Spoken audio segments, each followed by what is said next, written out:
Buongiorno e ben ritrovati con una nuova edizione del TG Flash di New Sicilia. In apertura si ferma almeno per ora lo sciopero degli autotrasportatori in Sicilia. Il comitato ha sospeso il blocco dopo la convocazione al Ministero delle Infrastrutture e dei Trasporti. L'incontro è fissato per il 22 aprile e servirà a portare sul tavolo le criticità del settore. La protesta però non è chiusa e resta alto lo stato di agitazione in attesa di risposte concrete.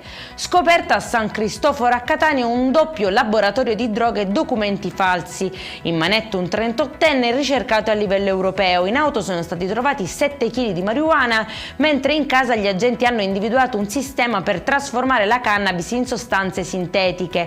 In un secondo immobile invece hanno scoperto una vera centrale per la produzione dei documenti contraffatti. 6 arresti all'alba per una serie di sparatorie tra gruppi rivali a Messina. Nel mirino abitazioni colpite da colpi di arma da fuoco. L'indagine è partita da un episodio avvenuto nel quartiere Camaro, ha ricostruito una pericolosa escalation di violenza. Gli accertamenti sono ancora in corso per chiarire ulteriori responsabilità. Scoperto un sistema illecito legato all'uso di gasolio agricolo a Ragusa, sequestrati circa 3.000 litri di carburante e denunciate 5 persone. Il prodotto, destinato esclusivamente ad attività agricole, veniva invece utilizzato per alimentare mezzi di altri settori. Sono in corso accertamenti per quantificare i tributi evasi.